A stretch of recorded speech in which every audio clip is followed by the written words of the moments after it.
Halo Pak Yuwono dan teman-teman semua, perkenalkan nama saya Michael Chandra dari jurusan Informatika Universitas Ciputra angkatan 2020.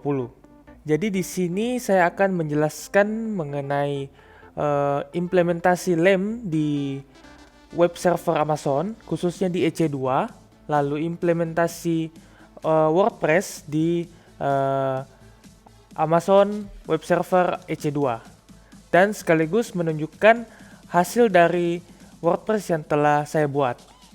Baik, sebelum itu semua, mari kita mulai dari cloud computing terlebih dahulu. Apa sih cloud computing itu?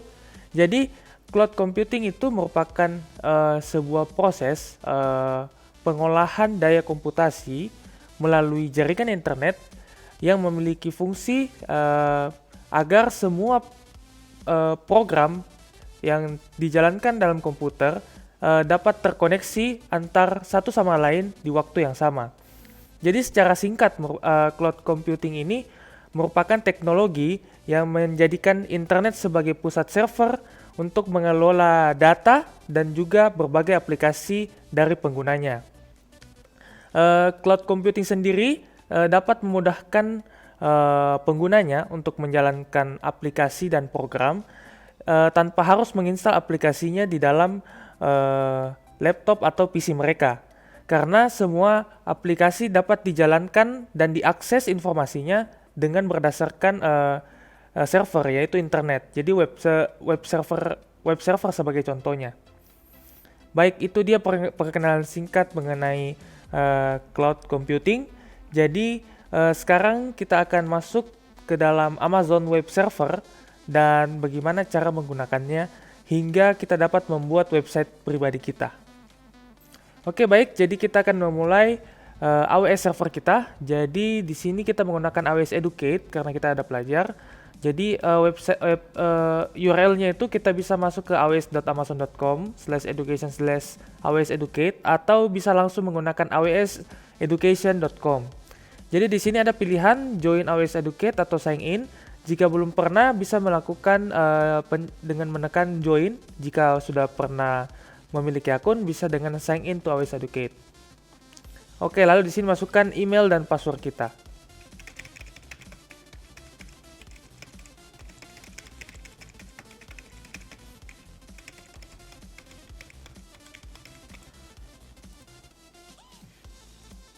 Oke, jika sudah, kita tunggu proses masuknya.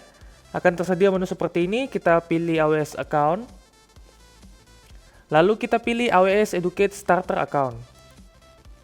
Oke, jadi di sini terlihat statusnya aktif dan jumlah kredit yang tersisa dan jumlah session time-nya yang tersisa. Lalu kita pilih AWS Console. Oke, setelah terbuka seperti ini, kita pilih all service-nya itu adalah EC2.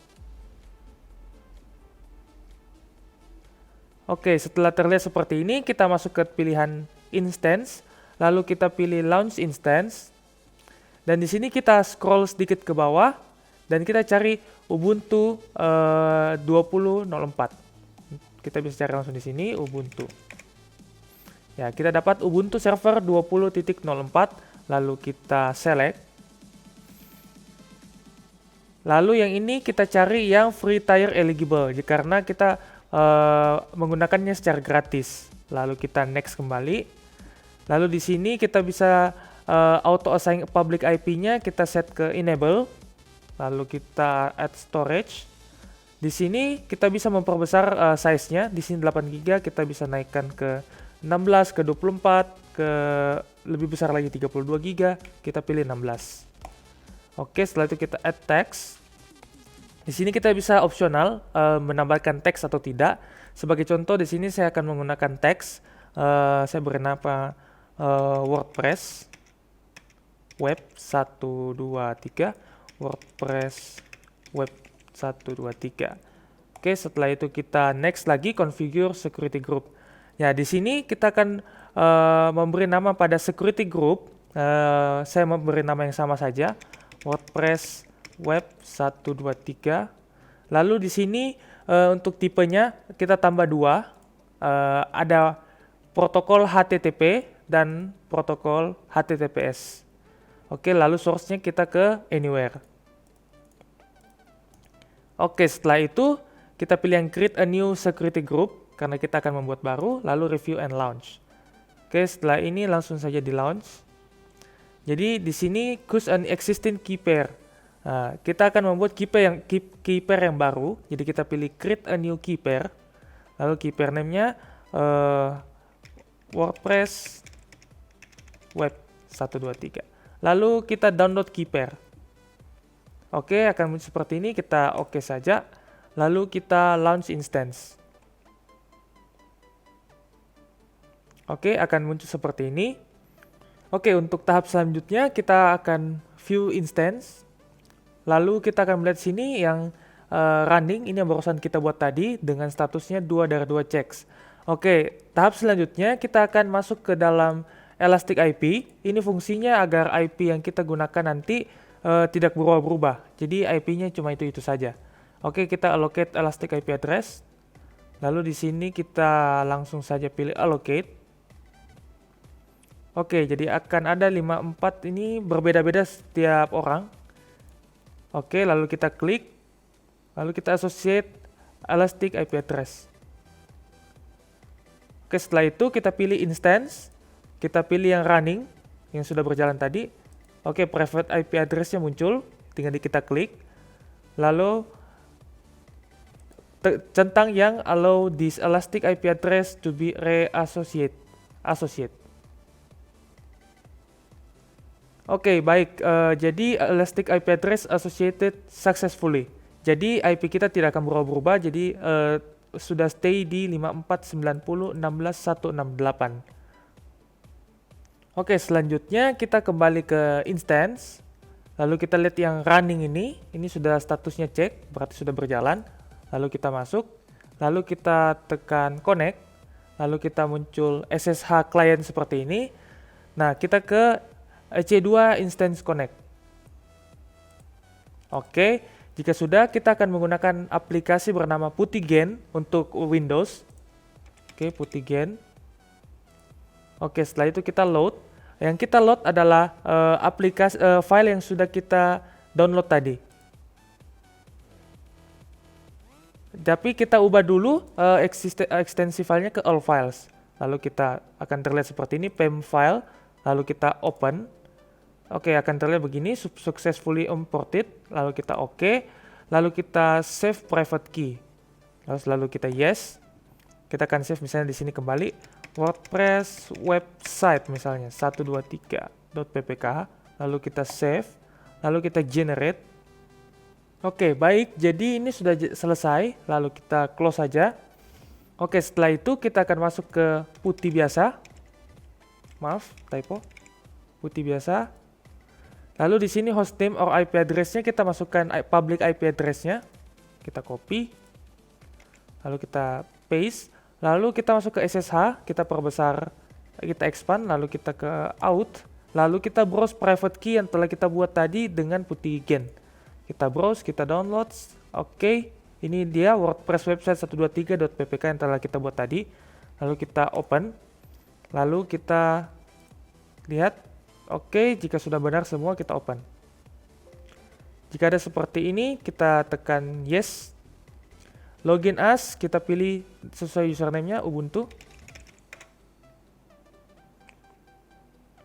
Oke, jika sudah sampai di sini berarti server kita sudah dapat berjalan, sudah terhubung dengan AWS-nya. Langkah selanjutnya kita akan masuk ke super user-nya dengan mengetik sudo su. Oke, kita sudah masuk ke super user-nya. Oke, langkah selanjutnya kita akan menginstal Apache 2-nya dengan mengetik apt install Apache 2. Oke, do you want to continue? Kita ketik Y, lalu enter. Oke, ini kita bisa tunggu.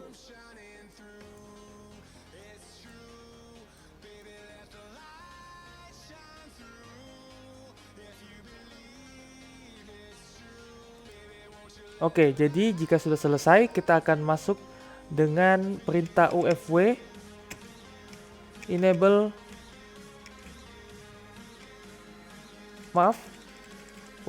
allow Apache. Kalian bisa ikut saja, kita enter. Oke, rules update. Lalu selanjutnya UFW allow SSH. Kita enter. Rules juga sudah update. Oke, selanjutnya UFW enable. Kita enter. Oke, proceed to operation, Y. Oke, firewall is active and enable on system startup. Berarti sudah selesai setting ini. Oke, selanjutnya kita akan melihat statusnya dulu. Jadi UFW status untuk melihat. Oke, sudah actionnya sudah allow semua. Oke, langkah selanjutnya adalah kita akan update terlebih dahulu untuk Ubuntu-nya. Jadi kita ketik apt update.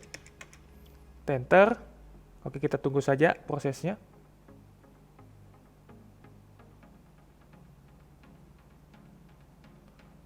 Oke, sudah selesai. Oke, selanjutnya kita menginstal MySQL. Apt install MySQL server. Oke, do you want to continue? Oke, yeah.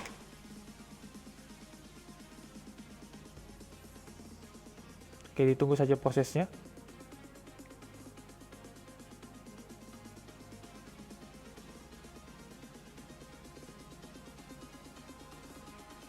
Oke, langkah selanjutnya kita upgrade dulu. Jadi apt spasi upgrade. Kita enter. Do you want to continue? Yes saja. Oke, ini kita tinggal tunggu prosesnya.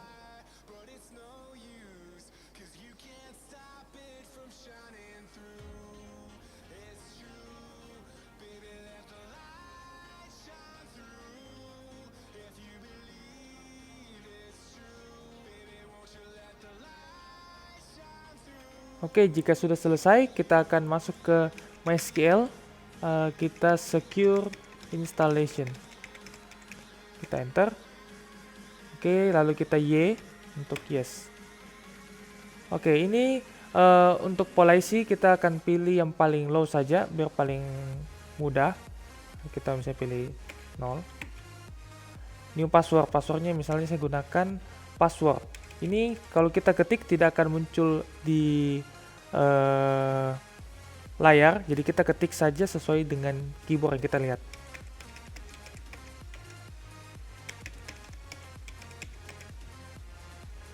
Oke, jika sudah selesai dia akan bertanya apakah do you wish to continue, ketik Y. Oke, di bagian remove anonymous users kita Y. Disallow root login Y. Lalu remove test database Y lagi. Remove privilege Y. Oke, semuanya sudah done. Lalu kita akan masuk ke penginstalan PHP. Jadi untuk kode PHP-nya itu, untuk kode terminalnya apt spasi install spasi php lib apache 2 mod php spasi php garis mysql. Kita enter.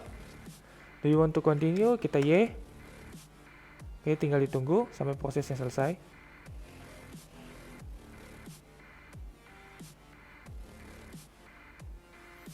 Oke, selanjutnya kita akan menginstal phpMyAdmin. Jadi kita masuk ke apt spasi install spasi phpMyAdmin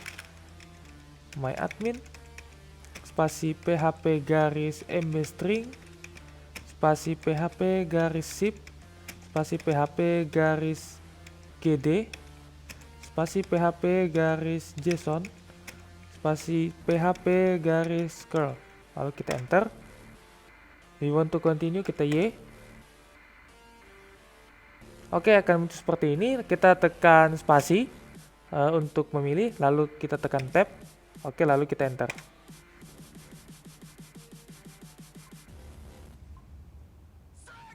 Kita tunggu sampai prosesnya selesai.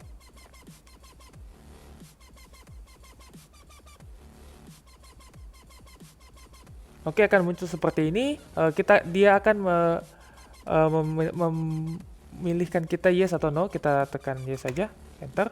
Lalu kita akan diminta memasukkan password, yaitu MySQL application passwordnya. Untuk phpMyAdmin saya menggunakan password yang sama saja. Lalu kita enter. confirmation passwordnya, kita ketik ulang, enter. Oke.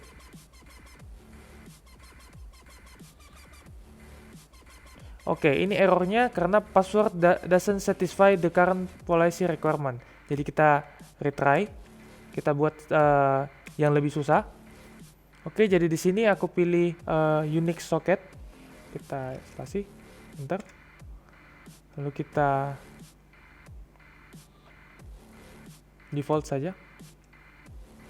Oke, database name untuk phpMyAdmin kita oke. Kita oke saja langsung. Oke, application password for phpMyAdmin.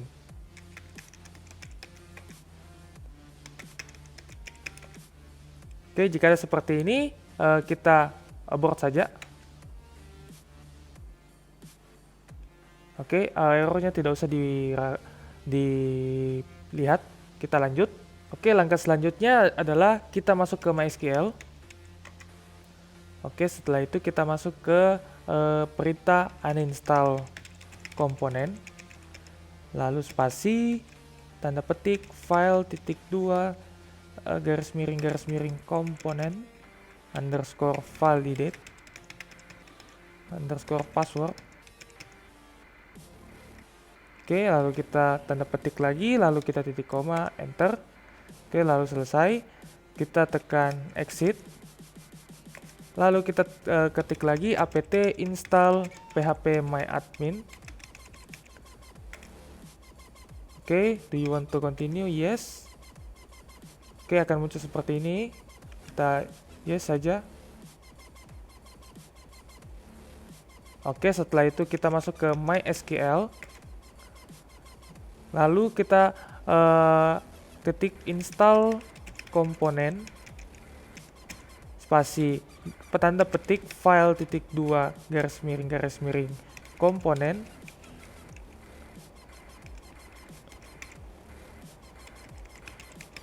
Validate password, tanda petik, lalu titik koma, lalu kita enter. Oke, setelah itu kita exit, lalu kita masukkan perintah php enmod mbstring. Oke, setelah itu system ctl restart apache 2 untuk kita restart dulu. Oke, jadi selanjutnya setelah kita restart, kita masuk ke IP address kita, lalu kita copy di sini, lalu kita paste, kita slash phpMyAdmin. Oke, bisa kita lihat di sini sudah terbuka phpMyAdmin-nya, berarti sudah berjalan. Lalu kita kembali dulu ke putih. Oke, baik. Jadi di sini kita masuk ke MySQL dulu. Oke, setelah masuk MySQL, kita ketikkan alter spasi user, spasi petik 1 root, petik 1 add, petik 1 localhost. Oke, lalu petik 1 spasi identified with MySQL underscore native underscore password by password. Oke, lalu diakhiri dengan titik koma. Oke. Oh, doesn't satisfy the current policy requirement. Kita buat dengan password yang lebih susah. Kita ulang. Root at localhost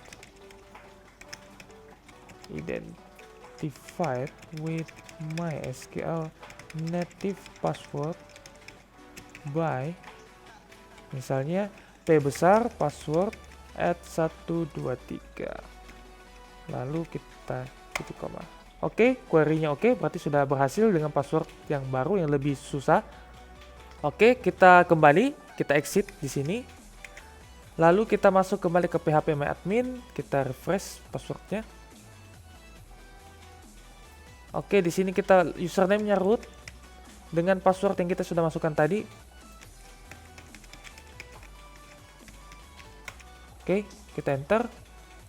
Oke, di sini kita sudah masuk ke phpMyAdmin-nya. Oke, selanjutnya kita masuk ke user account. Oke, di sini kita buat add user account. Oke, username-nya kita buat terserah, tapi aku buat sesuai yang tadi, WordPress web 123. Hostname-nya itu kita ubah ini host ke lokal. Passwordnya kita buat sama yang tadi, password @123. Oke, password @123. Oke, pluginnya kita ubah ke native MySQL authentication, lalu kita centang database, lalu global privilege kita check all. Oke, setelah itu kita go. Oke, you have add a new user. Jadi sudah masuk user kita ke dalam PHP MyAdmin. Langkah selanjutnya kita buka IP yang sudah kita buat tadi. Jadi di sini. Dengan kita hapus. Oke, di sini kita kelihatan menu halaman utama kita adalah Apache 2 Ubuntu default page. Oke, selanjutnya kita akan melakukan penginstalan pada WordPress di server kita. Kita masuk dulu kembali ke putih. Langkah selanjutnya kita melakukan penginstalan dengan apt install unzip. Maaf, kita spasi.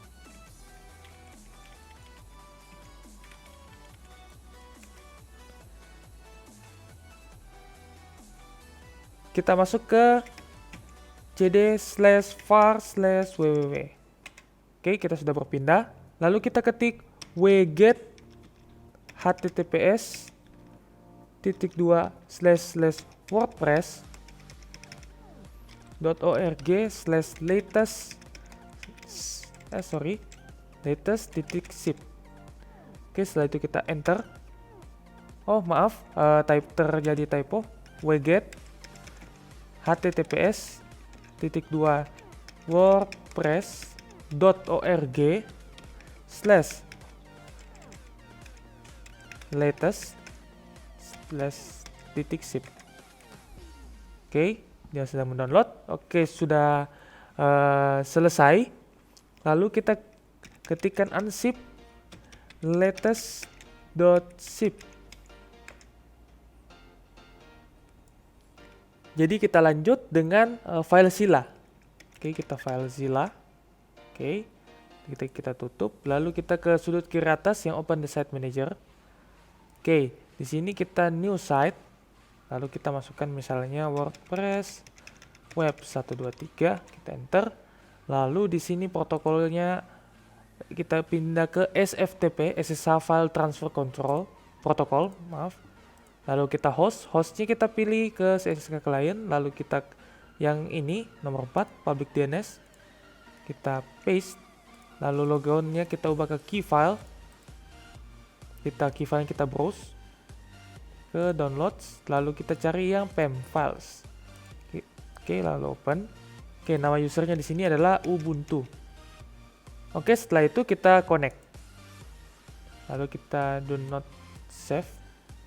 Terserah sih, mau save juga boleh. Oke, di sini allows trust, lalu kita oke. Oke, sudah masuk seperti ini. Kita pindah ke remote site-nya, kita ubah ke /var/www. Lalu kita enter. Kita akan lihat di sini tadi yang kita download adalah WordPress-nya itu latest.zip. Oke, selanjutnya kita masuk kembali ke putih, lalu kita ketikkan chmod spasi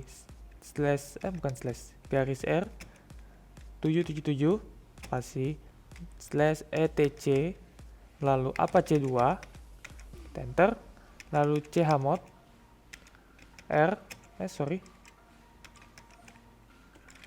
jangan lupa spasi. Oke, 777 salah.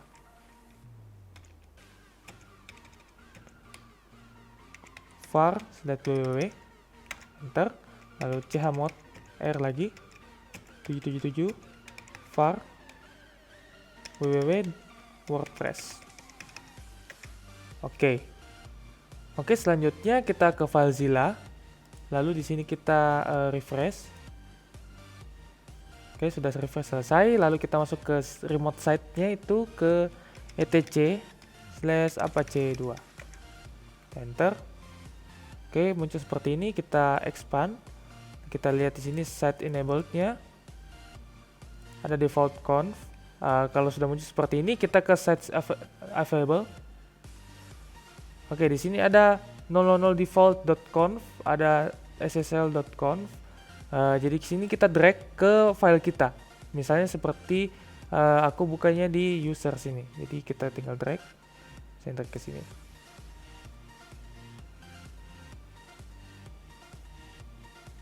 Oke, sudah selesai, transfernya finish. Oke, jadi selanjutnya kita masuk ke folder yang sudah kita kopikan tadi, yang 00 default ini. Kita masuk. Oke, kita di sini open with. Kita pilih notepad. Kita centang say always-nya. Oke. Akan terbuka seperti ini. Kita akan mengubah beberapa dari isi filenya. Pertama, dokumen root-nya kita ubah dari HTML ke WordPress. Oke, kita scroll ke bawah. Kita tambahkan beberapa kode di bawahnya. Yang pertama itu directory. Maaf, typo. Directory. Lalu /var/www/wordpress. Lalu tutup. Lalu kita tab lagi. Kita masukkan options plus indexes plus follow symlinks, lalu plus exact CGI, kita enter, lalu kita allow override all, lalu kita order deny allow, lalu allow from all, lalu require all granted, lalu penutupnya tutup directory. Oke, jika sudah selesai kita save file, save, kita tutup, lalu kita pindahkan, masukkan kembali ke dalam sini. Jadi kita drag masuk, kita copy. Oke, akan ditanyakan seperti ini karena file yang sama, kita overwrite with different size or source newer. Oke, kita always saja, apply, lalu kita oke. Oke, transfernya sudah finish, berarti filenya sudah masuk kembali ke dalam server kita. Oke, kita kembali ke putih, kita masuk ke A2 mod, lalu spasi rewrite. Oke, setelah itu system ctl restart apache 2. Oke, setelah selesai, mari kita masuk kembali ke dalam IP address kita. Kita masuk lewat sini tadi, public IP address-nya. Oh maaf, di sini sudah terbuka, tinggal refresh. Oke, kita akan masuk ke setupnya WordPress. Ini tandanya WordPress kita sudah terinstall. Oke, lagi kita let's go. Oke, jadi di sini WordPress sudah terbuka. Jadi kita masukkan misalnya database name-nya, kita sesuaikan dengan yang di phpMyAdmin lebih baik. Jadi pas kita tadi terus phpMyAdmin. Oke, kita masukkan ulang passwordnya. Oke, dan save. Kita masuk ke user account. Di sini kita lihat tadi WordPress web 123. Oke, kita masuk web 123. Kita samakan saja. Oke, passwordnya yang tadi. Oke, database hostnya localhost saja, table prefix wp. Submit. Oke, alright. Kita run the installation. Oke, jadi sini subtitle-nya misalnya saya namakan MC official website. Untuk username misalnya kita masukkan yang sama saja, WordPress web 123. Lalu passwordnya aku samakan aja biar dia ingat. Password 123. Oke, karena dia passwordnya weak, kita centang confirm passwordnya, confirm use of weak password. Email, aku misalnya tulis email kampus saja. Oke, setelah itu discourage search engine kita centang, lalu kita install WordPress dan save. Oke, telah selesai, sukses. Jadi kita bisa langsung login. Ini adalah menu admin dari WordPress-nya. Jadi kita masukkan yang tadi WordPress web 123, passwordnya password @123, kita login. Oke, jadi ini dia halaman utama dari WordPress kita. Di sini ada banyak pilihannya, ada mulai dari updates, terus ada kita post. Ini update di sini ada beberapa plugin yang bisa kita update. Lalu post ini adalah postingan kita. Lalu media ada page ini adalah halaman, ada privacy policy, ada sample page. Nanti bisa kalian tambah sendiri. Lalu ada comment, ada appearance. Appearance di sini bisa kita pilih tema. Tema di sini yang sudah tersedia itu ada 3, ada yang 2021, 2019, 2020. Jadi di sini bisa add new, bisa juga pakai yang sudah ada. Misalnya sebagai contoh di sini aku pakai yang 2019, berarti 2019. Misalnya ini, lalu kita mau preview dulu bisa, kita live preview. Jadi kita melihat temanya itu kalau dipasang ke website kita itu seperti apa. Kalau misalnya udah bagus, kita activate and publish. Misalnya kurang serak, bisa di change lagi di sini. Oke, seperti itu. Site identity-nya ini bisa diubah. Yang tadi ini tagline-nya bisa diubah. Untuk icon juga bisa. Lalu color-nya, lalu menunya bisa ditambah. Widget, ini ada search, ada post, ada comment. Lalu ada homepage setting-nya. Dan ada ini untuk tambahan jika ingin memodifikasi CSS-nya. CSS-nya itu untuk bahasa pemrograman front end dari website, untuk sebagai hiasan dari website. Oke, kita close. Di sini ada plugin. Plugin di sini bisa kita add new, bisa juga yang sudah ada bisa kita update. Lalu ada user. Di sini adalah user yang terdaftar dalam WordPress kita. Lalu ada tools, ada setting, ada collapse menu.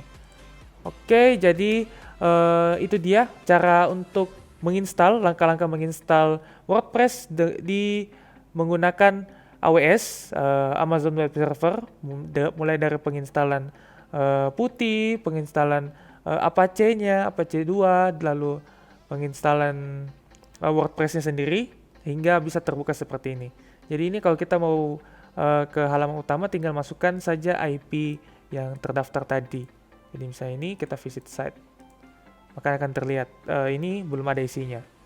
Oke, baik. Jadi ini dia hasil akhir dari website yang telah saya buat. Ini ada penambahan tulisan, ada penambahan beberapa gambar dan video, serta beberapa plugin yang dapat menunjang agar website kita menjadi lebih menarik untuk dikunjungi. Misalnya seperti ini, ada animasinya dan beberapa postingan juga. Jadi lebih nyaman untuk dipandang. Oke, baik, itu saja. Terima kasih telah menonton video ini. Jangan lupa like, share, dan subscribe. Sekian dan terima kasih.